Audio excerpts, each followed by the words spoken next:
The Duke of Ashworth left his bride at a crumbling manor in the middle of a January snowstorm, certain she would be dead before the first thaw. 3 years later, he returned to settle the estate and found every window lit with warm light, the gardens restored to breathtaking beauty, and a woman standing in the doorway who looked at him with eyes that held no welcome whatsoever.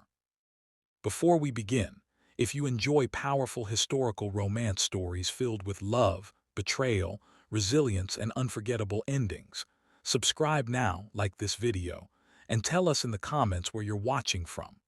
Now, let's begin our story. Her name was Alara Voss before she became the Duchess of Ashworth, and even that name had belonged to a girl who no longer existed. She had been the youngest daughter of a German merchant who had built his modest fortune through decades of careful trade along the Rhine before circumstances collapsed around him like a house of cards in a winter wind. The creditors came first, then the lawyers, and finally the whispered conversations that followed Alara into every drawing room in London during that single disastrous season when her father had tried, desperately and unsuccessfully, to secure his family's future through society connections. It was during that season that she had met Edmund Cavendish, the Duke of Ashworth. He was 31 years old, broad-shouldered, with dark hair that fell across his forehead in a way that the society papers had once described as romantically careless. He had inherited the title young, following his father's sudden death, and he wore responsibility the way some men wore ill-fitting coats with visible discomfort and constant adjustment. He had been pressured into marriage by his uncle, Lord Carlisle, who controlled the family trust until Edmund produced an heir, and had made it abundantly clear that the funds would not be released for another frivolous season of gambling and horse racing in which Edmund seemed to specialize. Alara had not been his first choice. She had not been his second or third. She had been, as she would later understand with brutal clarity, his most affordable option. Her father's name still carried enough continental respectability to satisfy the lawyers, and her dowry, though modest by English aristocratic standards, was enough to clear Edmund's most embarrassing personal debts. They had met at 4 dinner parties, spoken at 2 of them, and married on a gray November morning at St. George's in Hanover Square with a guest list that barely filled 3 pews. She had told herself it was enough. She had told herself that affection could grow.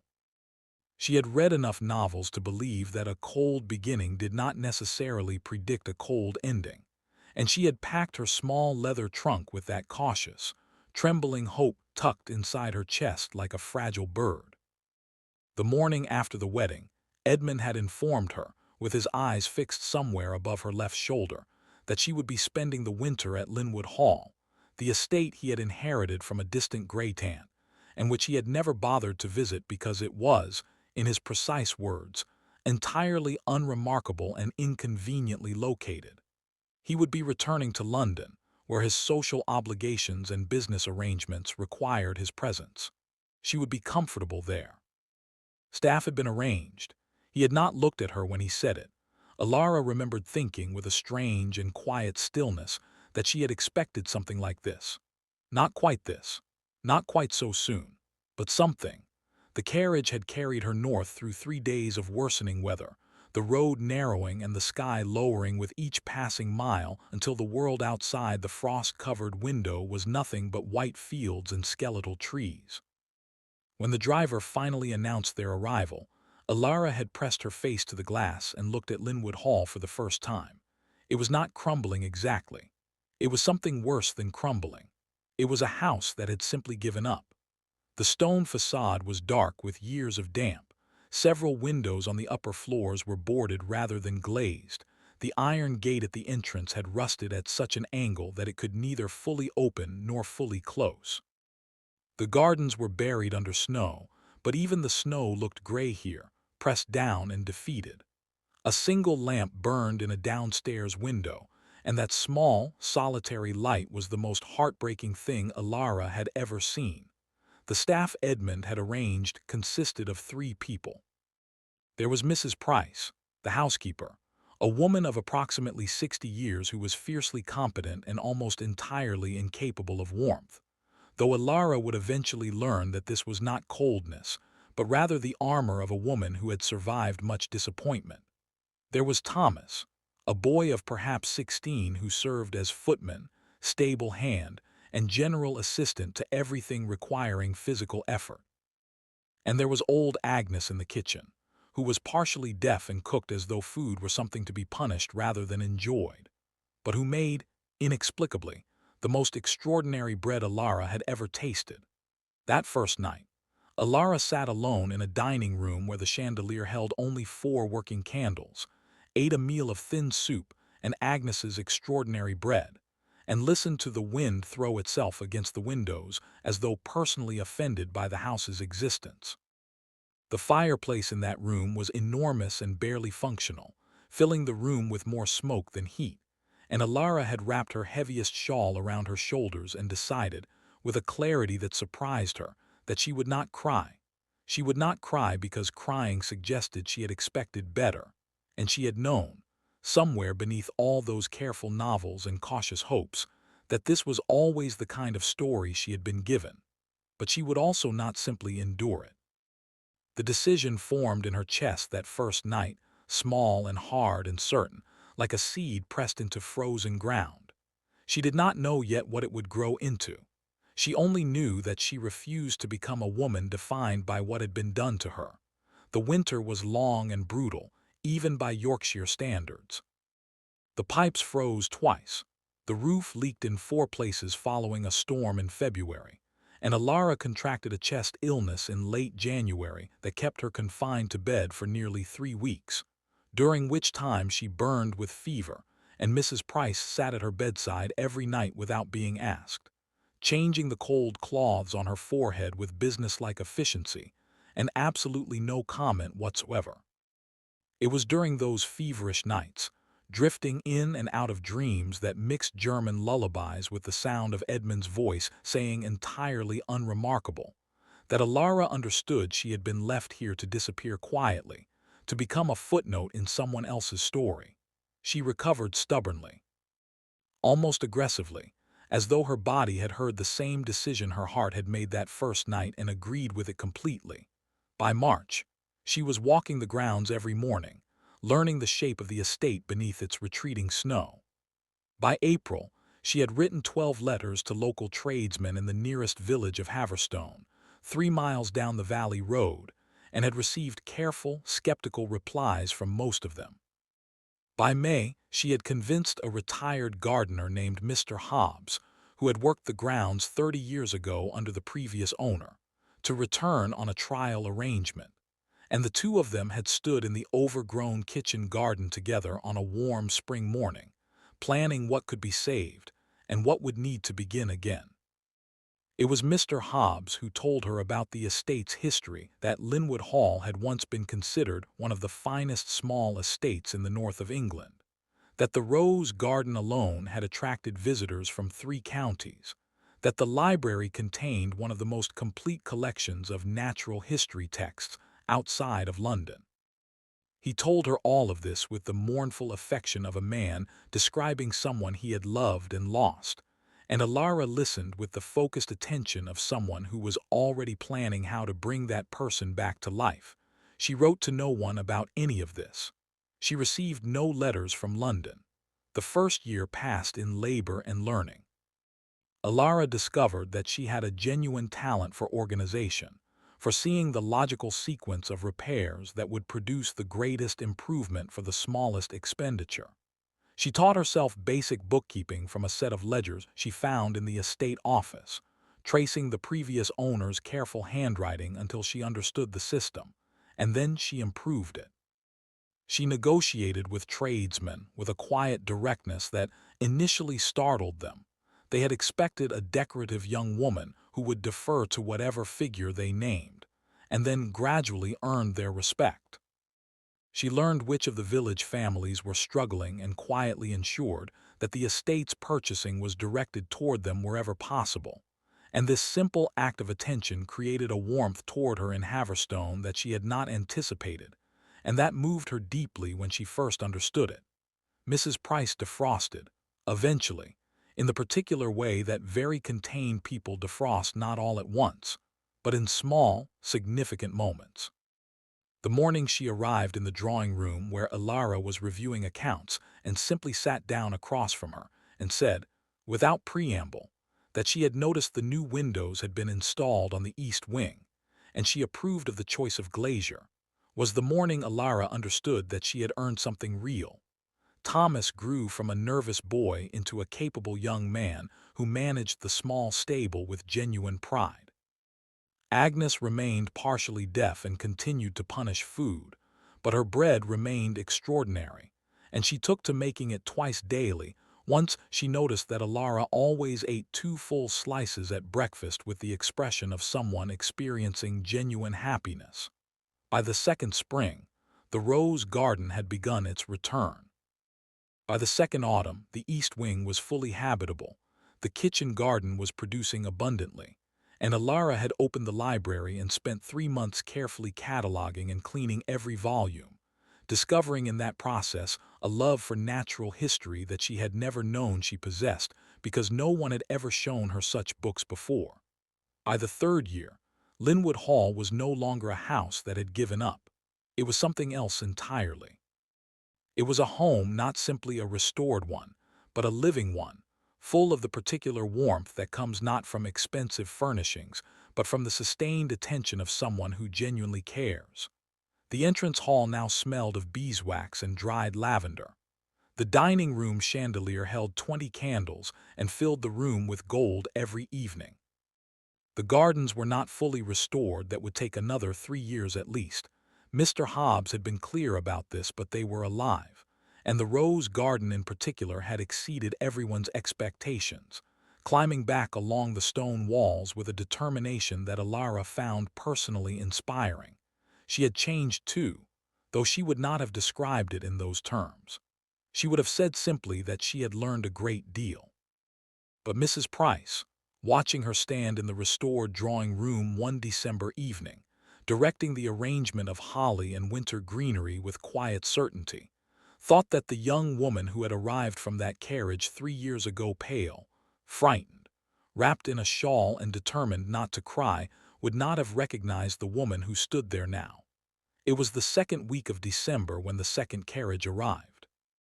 Alara was in the library when she heard the wheels on the gravel, and she went to the window and looked down at the drive with the calm curiosity she now brought to most unexpected events.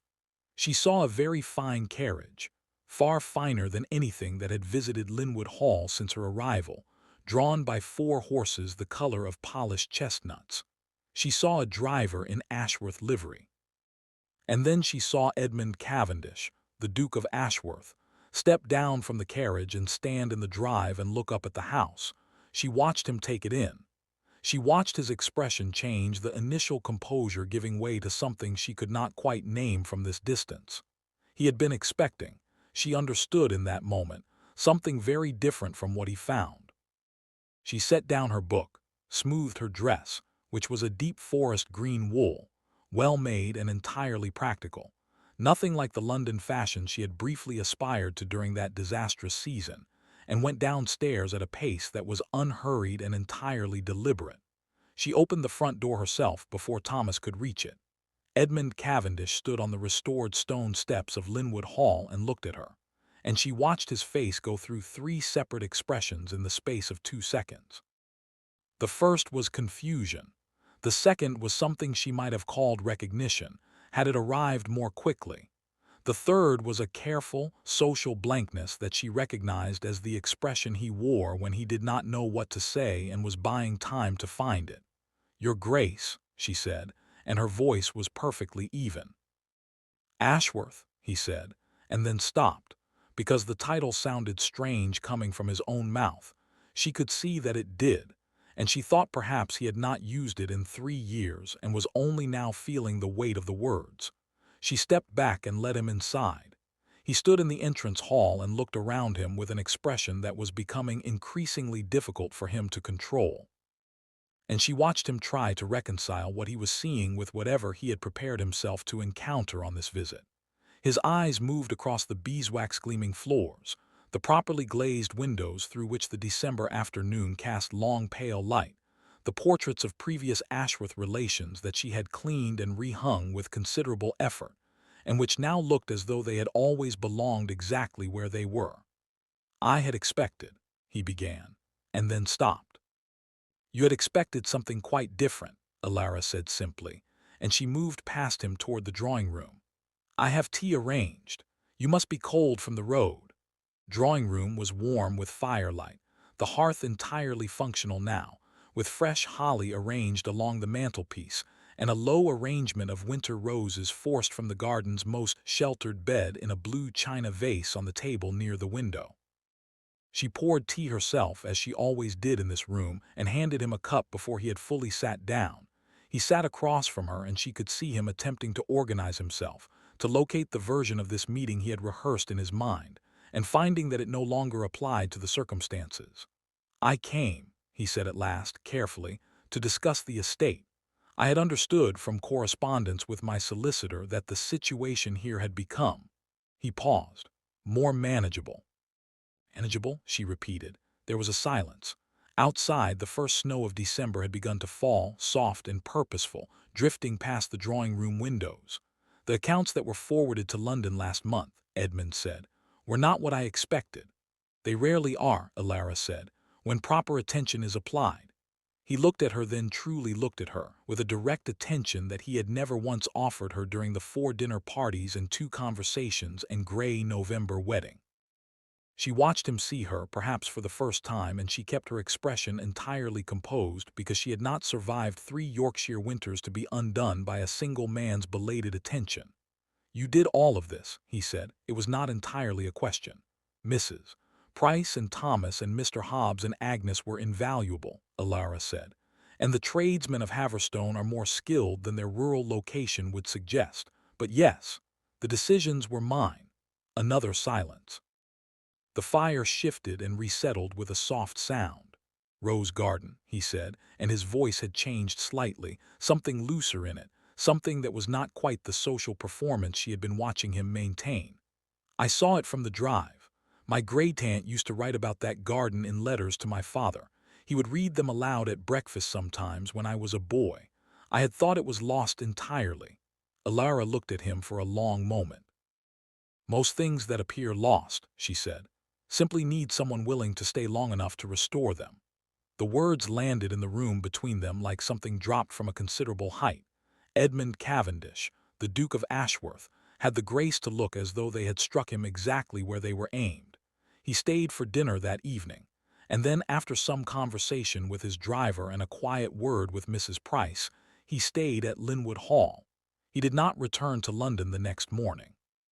The days that followed were careful and tentative in the way that first thaws always are, full of both the hope of warmth and the knowledge that cold can return without warning. Alara was not foolish, and she had not spent 3 years rebuilding herself only to dismantle that work at the first sign of attention from a man who had left her without looking back. She was courteous. She was composed.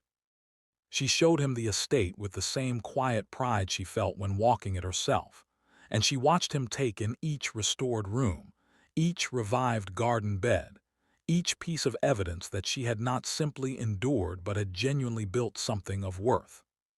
He began to accompany her on her morning walks without being invited, appearing in the hallway already dressed for the cold as she came downstairs, and she accepted his presence without comment, which she understood he received as the thing it was neither rejection nor full welcome, but a kind of careful permission that he would need to earn the right to expand. They talked. Slowly at first, in the practical language of the estate, the repair still needed to the west outbuilding, the question of expanding the kitchen garden in spring, the debate about whether the upper library should be replastered or simply repapered. But the practical conversations had a way of opening into other ones. The way a door slightly ajar is an invitation even when it is not entirely open, and she found herself learning things about him that the 4 dinner parties and the gray November wedding had not revealed. He had loved his father deeply. He had been expected to be a version of that man, steady, serious, managing the estate and the title with quiet competence, and had discovered, young and unprepared, that he did not know how to be any version of himself, let alone that one. He had filled the gap with noise and movement and expensive distraction, and it had not worked, obviously, but he had not known what else to do, and no one in his life had suggested that there might be another way. He told her none of this directly. He told it to her in pieces, over tea and dinner and those careful morning walks, in the indirect way that people who are not accustomed to honesty approach it. But she had always been a good listener, and she gathered each piece with the same patient attention she had brought to every other restoration at Linwood Hall. One afternoon in the third week of his visit, she found him in the library. He was standing at the shelves she had catalogued, reading the spine of a volume on native English flora, and he did not hear her come in. She stood in the doorway for a moment and watched him, this man who had left her here without a backward glance, who had expected to find a grave or an empty house, and had found instead everything he had apparently been looking for without knowing it, and she felt something complicated move through her. Not the old hurt exactly, though it was still there, smaller and quieter than it had been. Something alongside it, something cautious and new. He turned and saw her standing there, and something in his face went entirely unguarded for one undefended moment before he collected himself. "Owe you an apology," he said. Not preamble, not preparation, just the words, standing there in the library light with a book about English flowers in his hand. "Yes," she said, "you do." He told her then, not the polished version, not the social explanation, but the true one, that he had been selfish and cowardly, that he had known, even as the carriage carried her away, that he had done something that could not be called anything other than abandonment, that his uncle's pressure and his own debts and his own fear had combined into a decision that he had told himself was practical, and had known, in the part of himself he could not lie to, was simply cruel. He did not ask her forgiveness in that moment. He only gave her the truth of it, and she understood that this was how he was offering it, not wrapped in promises about the future, but as an honest accounting of the past. She was quiet for a long moment. The winter light came through the library windows in long, pale lines, illuminating the dust motes that still floated in this room despite all her cleaning, and the smell of old books and beeswax was very present. "I was afraid," she said at last, "that first winter, not of the cold or the house. I was afraid that I had no self apart from what other people had decided I should be. My father's dutiful daughter, your inconvenient wife." She paused. "I am grateful in the strangest way that you left me here to discover I was wrong about that." He absorbed this carefully. "That is a more generous interpretation of my behavior than I deserve." "It is not generosity," she said. "It is simply honesty. The fear was real, so was what followed it." He stayed through Christmas. The holiday at Linwood Hall was a quiet one, a small gathering of the village families who had become, over 3 years, something genuinely close to friends. Agnes's extraordinary bread appearing in quantities that suggested she was expressing an emotion she had no other language for.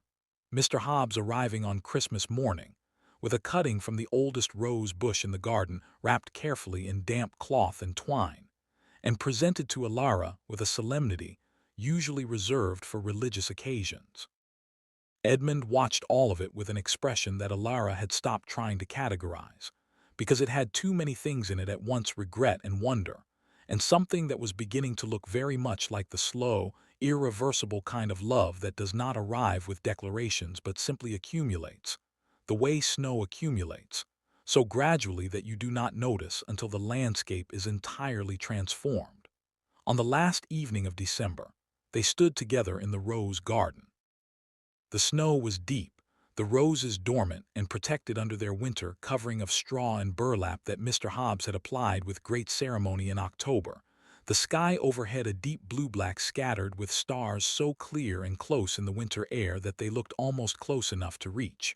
Their breath made small clouds in the cold. The lights of Linwood Hall glowed in every window behind them. "Do not want to return to London," Edmund said. She was quiet. "I recognize," he continued carefully, "that I have not earned the right to simply announce that and expect it to mean something to you.